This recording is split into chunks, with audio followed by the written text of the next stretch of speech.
Dejé mi taza de café sobre la mesa de la cocina y observé a mi hijo atravesar el salón como si ya estuviera midiendo las paredes para colocar los muebles de otra persona.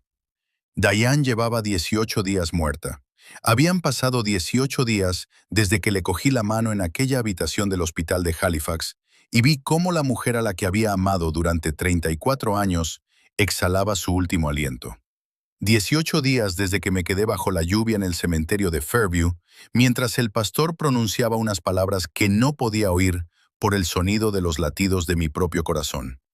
Y ahí estaba mi hijo Derek, de pie en medio de la casa que habíamos construido juntos, hablando con su esposa Sandra sobre el valor de las propiedades en este barrio y cómo estaba el mercado inmobiliario en Dartmouth en ese momento. Ni siquiera se había quitado el abrigo. Los Henderson, al final de la calle, lo han puesto a la venta por entre 6 y 10. Sandra dijo mientras se desplazaba por algo en su teléfono. No levantó la vista cuando lo dijo.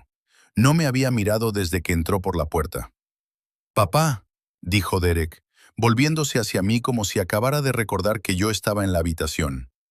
«Tenemos que sentarnos y hablar de algunas cosas prácticas». Cogí mi café. «De acuerdo», dije. Esa fue la primera reunión. Habría 3 más antes de que finalmente entendiera lo que mi esposa ya sabía, mucho antes de enfermarse. Diane y yo nos conocimos en el verano de 1989 en un festival folclórico en Wolfville. Ella estaba allí con sus amigas. Yo estaba allí con mi primo. Llevaba un vestido amarillo y se reía de algo que había dicho su amiga. Y yo me choqué con el poste de una tienda porque no podía apartar la mirada de ella. A ella le pareció lo más gracioso que había visto nunca. Hablamos durante 6 horas seguidas esa noche, y a la mañana siguiente conduje 3 horas de vuelta a Dartmouth, sabiendo que algún día me casaría con ella. Y nos casamos, 2 años más tarde, en una pequeña ceremonia en el jardín de sus padres en Wolfville, con su padre quejándose amablemente del coste del alquiler de la carpa, y su madre llorando durante toda la ceremonia. No éramos ricos. Yo trabajaba para una empresa de ingeniería naval. Diane fue profesora de primaria durante 22 años y luego pasó a trabajar en el desarrollo de planes de estudio para la junta escolar. Éramos cuidadosos con el dinero. Ahorrábamos. Pagamos la casa de Dartmouth después de 26 años, lo que fue como ganar la Copa Stanley. Hacíamos un gran viaje cada 2 años. A Newfoundland, luego a la isla del Príncipe Eduardo, luego al oeste para ver las montañas rocosas y luego a Escocia para rastrear las raíces familiares de Diane. No conducíamos coches nuevos. Cocinábamos la mayoría de nuestras comidas en casa. Éramos felices. Derek nació en 1993. Era un buen chico, muy enérgico, curioso y un poco impaciente. Jugó al hockey durante el instituto, estudió empresariales en Dalhousie y consiguió un buen trabajo en servicios financieros en Halifax. Conoció a Sandra en una reunión de trabajo hace 8 años. Ella era organizada, eficiente y tenía opiniones muy firmes sobre cómo debían vivir sus vidas los demás. Intenté que me cayera bien. Lo intenté durante 8 años. Tuvieron 2 hijas, que ahora tienen 7 y 9 años, y yo quería a esas niñas de verdad y con todo mi corazón. Esa parte nunca fue complicada. Lo que se complicó gradualmente, tan gradualmente que no me di cuenta, fue la forma en que Derek empezó a hablarme de manera diferente una vez que compraron su propia casa en Bedford. Al principio fue sutil. Pequeños comentarios sobre lo grande que era nuestra casa para 2 personas. Sugerencias de que quizá deberíamos pensar en el futuro. Preguntas sobre si tenía un asesor financiero, si mi testamento estaba actualizado, si Diane y yo habíamos hablado con alguien sobre nuestro plan de jubilación. Diane se dio cuenta antes que yo. Está haciendo inventario, me dijo una noche, hace unos 3 años. Estábamos sentados en el porche trasero después de que Derek y Sandra se marcharan de una cena dominical. Lo dijo en voz baja, sin mucha emoción, como si fuera un hecho. «Solo está siendo práctico», dije. Ella me miró con esa expresión particular. Tenía paciencia, estaba un poco triste, completamente segura. «Está haciendo inventario, Harold. Quiere saber qué hay y cuándo lo conseguirá. Eso no es lo mismo que preocuparse por nosotros». Entonces no quería creerlo. Ahora lo creía completamente. La segunda reunión familiar tuvo lugar 4 días después de la primera. Esta vez, Derek vino solo, lo que de alguna manera me pareció más serio.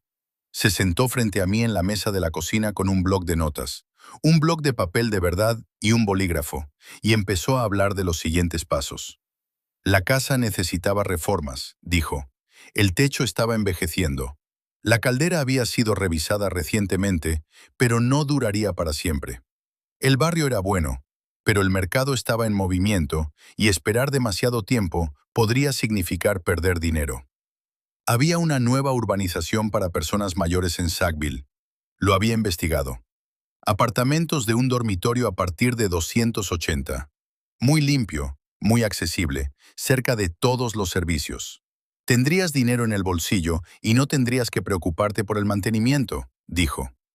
Lo dijo como si me estuviera haciendo un favor. Tengo 63 años, le respondí. Papá, estos lugares no son solo para personas mayores. Se trata de un estilo de vida. Yo mismo corto el césped. Arreglo mis propias Eva Strats. He quitado la nieve de esta entrada durante los últimos 29 inviernos. Sandra y yo creemos que voy a detenerte ahí, le dije. Sandra y yo, qué interesante. No sabía que Sandra tuviera algo que decir en lo que hago con mi casa. Derek dejó el bolígrafo. Solo intentamos ayudar. Sé que crees que sí, le dije, y lo dejé ahí. Pero no se detuvo. Eso era lo que no había previsto. Lo persistente que se volvería, lo rápido que la preocupación desaparecería y solo quedaría la urgencia subyacente. 2 semanas después de esa conversación, volví a casa después de dar un paseo y encontré el coche de Sandra en mi entrada. No sabía que iba a venir. Entré por la puerta lateral y la encontré en el estudio abriendo cajones. Me quedé en la puerta un momento. ¿Qué estás haciendo?, le pregunté. Se dio la vuelta. Hay que reconocer que parecía genuinamente sorprendida. Harold, no te he oído entrar. Derek me pidió que recogiera unos documentos. ¿Qué documentos? Pensó que podría haber algún papeleo del seguro. Sandra, le dije, estás en mi casa revisando mis cosas sin pedirme permiso. Cerró el cajón. Debería haber llamado primero. Tienes razón, lo siento. Se marchó rápidamente. Me quedé en el estudio durante mucho tiempo después de que su coche se alejara, mirando el cajón que había estado registrando. No sabía qué estaba buscando exactamente. Tenía la sensación de que no importaba. Lo que importaba era el acto en sí. El acto en sí me lo decía todo. Esa noche, descubrí el engaño de mi nuera y revisé los 3 cajones de ese escritorio. No faltaba nada, pero sentí que algo se había roto. Alguna suposición que tenía sobre la decencia básica de las personas más cercanas a mí. Me senté en mi sillón en la casa silenciosa que aún olía débilmente a la crema de manos de Diane, y sentí que algo encajaba en mi interior. No era exactamente ira, sino algo más frío y útil que la ira. Empecé a pensar con claridad. Hay algo que no le había contado a Derek, ni a Sandra, ni a nadie de la familia, excepto a mi sobrino Owen. 3 meses antes de que diagnosticaran a Diane, ella vino a verme un domingo por la mañana con una carpeta. La puso sobre la mesa de la cocina, se sentó frente a mí y me dijo, «Necesito que eches un vistazo a esto conmigo». Dentro de la carpeta había información sobre una propiedad en la isla del Príncipe Eduardo. Se trataba de 11 acres en una zona rural a las afueras de Montague, en el condado de Kings, el extremo oriental más tranquilo de la isla, lejos de las multitudes de turistas cerca de Charlottetown. Había una casa, modesta, de ladrillo rojo, construida en la década de 1940, renovada 2 veces, un granero que se había convertido en taller, un pequeño arroyo que corría por la parte trasera de la propiedad. La tía abuela de Diane era la propietaria, y se la había dejado a Diane cuando falleció en 2019 mediante un testamento que había sido gestionado de forma discreta y cuidadosa por un abogado de Montague. Yo sabía lo de la tía, no sabía nada de la propiedad. «¿Por qué no me lo dijiste antes?», le pregunté. Diane miró la carpeta. No sabía qué hacer con ella. Pensé en venderla, pero luego fui a verla. Hizo una pausa y pensé, Quizás algún día necesitemos un lugar a donde ir. Le pregunté qué quería decir con eso. Ella solo me miró, con la misma expresión, paciente, un poco triste, completamente segura. Traspasó la propiedad a nombre de los dos 18 meses antes de fallecer. La visitamos juntos una vez la primavera pasada, antes de que ella enfermara demasiado como para viajar cómodamente. Recorrimos lentamente las 11 hectáreas. Nos sentamos junto al arroyo. Ella me cogió de la mano y no dijo mucho. Entonces no entendí que se estaba despidiendo de ella y dándome la bienvenida a mí. Cuando murió, la propiedad pasó directamente a mí como copropietario superviviente, fuera del patrimonio. Derek no sabía que existía. Sandra tampoco. Quiero ser sincero al respecto. No soy una persona estratégica por naturaleza. No me senté a planear ningún plan elaborado. Lo que hice fue más sencillo y práctico que eso. En alguna de esas largas y tranquilas tardes después de la muerte de Diane, decidí que no le debía a nadie una explicación de lo que ella había decidido darme. Era suyo y podía darlo. Era mío y podía quedármelo, compartirlo o hablar de ello como mejor me pareciera. Eso era todo. Eso era todo. La tercera reunión tuvo lugar un jueves por la tarde. Esta vez, Derek trajo a Sandra y tenían documentos impresos, documentos reales impresos sobre la promoción de Sackville, planos, precios, un folleto con fotografías de personas mayores sonrientes haciendo aquagym. Sandra me pasó el folleto por la mesa como si me estuviera haciendo una oferta. Hemos investigado mucho, dijo. Veo que la unidad que creemos que le conviene está en el segundo piso. Tiene 940 pies cuadrados. Tiene un pequeño balcón. Sandra, le dije, ¿cuántos años cree que tengo? Ella parpadeó. ¿Qué? Tengo 63 años. Jugué al hockey hasta los 51. Hace 2 veranos recorrí el sendero Cape Breton Highlands Trail. No necesito un apartamento en la segunda planta con un pequeño balcón. Derek se inclinó hacia adelante. Papá, no se trata de necesitarlo. Se trata de ser práctico antes. ¿Antes de qué? Se detuvo. Termina la frase, le dije. ¿Antes de qué, Derek? Se frotó la nuca. Antes de que las cosas se vuelvan más difíciles de manejar. Las cosas no son difíciles de manejar. Las manejé bien. Las manejé cuando tu madre estaba enferma. Manejé la hipoteca, la casa, las citas, los medicamentos, todo durante 3 años mientras mantenía mi trabajo. Y no te pedí ayuda para manejar ni una sola cosa. ¿Lo hice? No respondió. Te estoy haciendo una pregunta seria, ¿verdad? No, respondió en voz baja. No. Así que entiende que cuando digo que estoy bien, te estoy diciendo algo preciso sobre mi situación, no algo que me he dicho a mí misma porque no puedo afrontar la realidad. Te digo que estoy bien porque estoy bien, y esta casa no está en venta, y esta conversación ha terminado. Sandra abrió la boca. Esta conversación, repetí, ha terminado. Se marcharon. Lavé las 2 tazas que había preparado. No les había ofrecido nada. Ni siquiera había puesto la tetera al fuego, lo cual, si soy sincero, era la forma más canadiense que conocía de expresar que no eran especialmente bienvenidos. Y me quedé de pie junto a la ventana de la cocina, mirando el patio trasero en la oscuridad de febrero. Pensé en la propiedad de Montigue. Pensé en el arroyo. A la mañana siguiente llamé a Owen. Owen era el hijo de mi hermana Margaret. Tenía 41 años, era carpintero y vivía en Antigonish con su esposa Teresa y su hijo adolescente. Era el tipo de persona que siempre estaba ahí cuando se le necesitaba. Cuando Diane enfermó, Owen condujo desde Antigonish 6 veces sin que se lo pidieran, solo para ayudar. Arregló la valla trasera. Reemplazó el calentador de agua. Se sentó con Diane durante 3 horas una tarde mientras yo salía a dar una vuelta en coche porque necesitaba 20 minutos para estar en un lugar donde no pudiera contenerme. Y nunca lo mencionó después. Le hablé a Owen de Montigue. Hubo una larga pausa en el teléfono. Así que la tía Diane lo preparó todo, dijo. Hizo otra pausa. Ella siempre iba 6 pasos por delante de todos. Siempre lo hacía, dije. Le pregunté a Owen si él y Teresa querrían acompañarme a ver la propiedad en primavera antes de tomar ninguna decisión. Él dijo que sí antes de que terminara la frase. En marzo, puse a la venta la casa de Dartmouth con una agente inmobiliaria con la que ya había trabajado antes, una mujer sencilla llamada Bev, que no exageraba las cosas.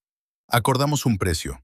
Aceptamos una oferta en menos de 3 semanas de una joven pareja de Ontario que se mudaba por motivos de trabajo y estaba encantada de entrar en el mercado de Halifax. El cierre se fijó para finales de mayo. No se lo dije a Derek. Sé cómo suena eso. Quiero explicarlo bien. No lo ocultaba por despecho.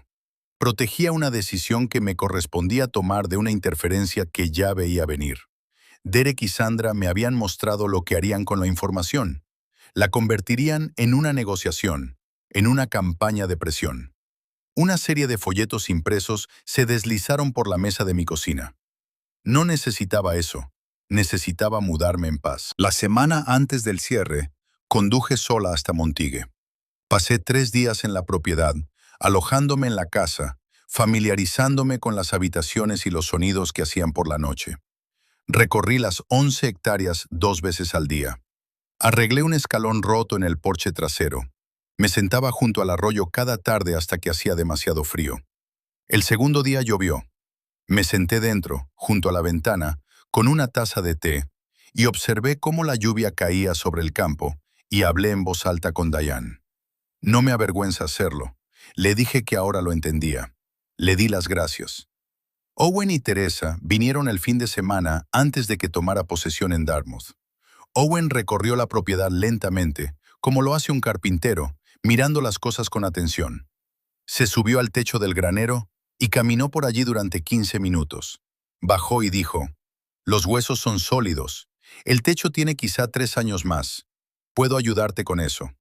Lo dijo como decía todo, con sencillez, sin dramatismos, como si ya estuviera decidido. Le di a Teresa una llave de la casa. Lloró un poco. Fingí no darme cuenta porque sabía que ella prefería eso. Fue a finales de mayo cuando Derek se enteró. No por mí, sino por alguien de la oficina del registro. Al parecer, algún trámite administrativo había señalado la venta. Me llamó un viernes por la noche y pude notar en su voz que se esforzaba por mantener la compostura. «Vendiste la casa», dijo. Lo hice sin decírmelo. Era mi casa, Derek. Papá, su voz se tensó. ¿Dónde vives? ¿Qué hiciste con el dinero? Vivo en un lugar donde soy muy feliz. El dinero se está gestionando de forma responsable. Eso no es una respuesta. Es la respuesta que te doy. Hubo un silencio. Entonces Sandra y yo necesitamos saber que estás bien. Necesitamos saber qué está pasando. Estoy bien.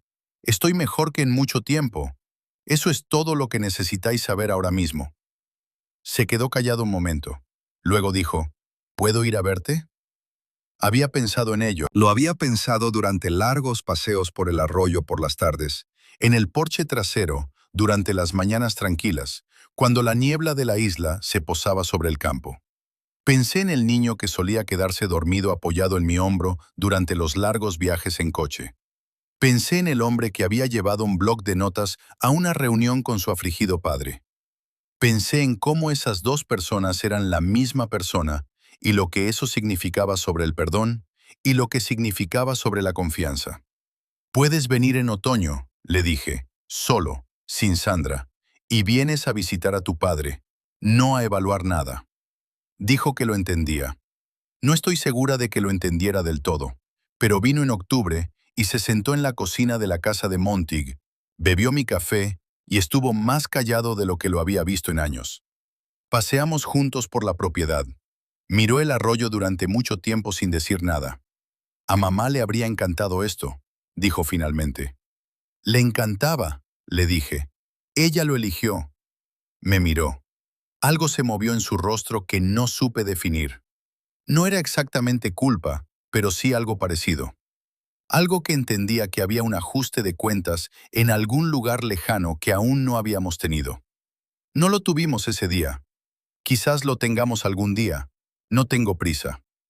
Hay una mujer llamada Patrice que cultiva las 10 hectáreas situadas justo al norte de mi propiedad. Cultiva ajo y tomates tradicionales y los vende en el mercado de agricultores de Montigue. Tiene 67 años, enviudó hace 6 años y no tiene paciencia para tonterías de ningún tipo. Vino 3 días después de que me mudara. Llamó a la puerta, me entregó un frasco de ajo encurtido y me dijo: «Querrás saberlo. La carretera se inunda en el extremo sur cada primavera. Bienvenida». Y se marchó. Ese fue el comienzo de lo que se ha convertido en la amistad más sencilla que he tenido en mi vida adulta. Tomamos café en su porche los martes y jueves por la mañana. Ella no me hace preguntas personales, y yo no le hago preguntas personales. Y hablamos del tiempo, y de la agricultura, y de vez en cuando de política, y a veces de las personas que hemos perdido, y de cómo se siente ese peso con el paso del tiempo. Se ríe de cosas inesperadas. A Diane le habría caído bien inmediatamente. A veces sigo hablando con Diane, sobre todo junto al arroyo o por la mañana temprano, cuando la luz ilumina el campo de una manera especial. Le hablo de Patrice. Le hablo del techo del granero, que Owen vino a reparar en agosto, y del manzano centenario que hay en el extremo norte de la propiedad, y que resulta que lleva allí más de 80 años. Le conté sobre la visita de Dererick en octubre. Le dije que por fin podía dormir toda la noche. La tía abuela de Diane, la primera propietaria de esta tierra, tenía un dicho que Diane me mencionó una vez hace años, y en el que he pensado muchas veces desde entonces. Ella decía: «El mejor regalo que puedes hacerle a alguien es un lugar acogedor donde refugiarse cuando el mundo se vuelve duro». Eso es lo que Diane hizo por mí, no la propiedad en sí. La propiedad es solo un terreno, una casa y un granero con goteras en el techo. Lo que ella me dio fue una salida a una situación que ella vio venir antes de que yo pudiera verla. Me quería lo suficiente como para planificar mi vulnerabilidad particular. He pensado mucho en mis tranquilas tardes en la isla sobre cuál es la diferencia entre una familia que se cuida mutuamente y una familia que se preocupa por lo que espera recibir. Desde fuera, pueden parecer idénticas durante mucho tiempo. La diferencia solo se hace visible bajo presión, cuando alguien está de duelo. Cuando alguien es vulnerable, cuando los contratos sociales normales que controlan el comportamiento se relajan por las circunstancias. Dererick y Sandra me mostraron la diferencia en esas 3 reuniones y en un cajón que no debería haberse abierto. No lo digo con amargura. Quiero dejar eso claro. La amargura me obligaría a gastar una energía que ya no tengo en quejas que, al fin y al cabo, son fallos humanos normales. La gente se convence a sí misma de que querer algo es lo mismo que merecerlo. La gente confunde la proximidad con el derecho. La gente se asusta de sus propios padres ancianos porque el envejecimiento es un recordatorio de cosas en las que preferimos no pensar. Y a veces ese miedo se manifiesta de forma indirecta como control, como urgencia, como un folleto impreso con fotografías de ancianos sonrientes haciendo aquagym. Entiendo todo eso. No lo justifico, pero lo entiendo. Lo que diría, lo que querría decirle a cualquiera en las primeras semanas tras perder a su pareja, cuando la gente que le rodea empieza a hacer planes, es lo siguiente. Su vida no es un patrimonio que haya que gestionar. Su dolor no es un problema administrativo. Su casa es suya hasta que decida lo contrario. Cualquier decisión que deba tomarse con urgencia, que no pueda esperar a que estés listo, que requiera tu firma antes de que hayas tenido tiempo de pensar con claridad, no es alguien que te está ayudando, es alguien que se está ayudando a sí mismo. Tómate tu tiempo. No tomes decisiones bajo presión. Y si alguien está haciendo inventario, tienes derecho a darte cuenta. Tengo 63 años. Vivo en una finca de 11 acres en la isla del Príncipe Eduardo, con un granero que necesitaba un techo nuevo y un manzano que lleva aquí 80 años más que yo. Los martes y jueves por la mañana tomo café con mi vecino Patrice. Mi sobrino Owen viene en Navidad con su mujer y su hijo y se quedan una semana, y ya he encargado un buen jamón al carnicero de Montigue, porque Diane siempre decía que una buena Navidad requería un buen jamón. Tengo mis mañanas y mis tardes, mi arroyo y mi tranquilidad. A veces hablo en voz alta con mi esposa y no me disculpo por ello. No estoy en una residencia de ancianos en Sackville y estoy en contra de las expectativas más razonables para un hombre que enterró a su pareja en febrero y que está genuinamente en paz.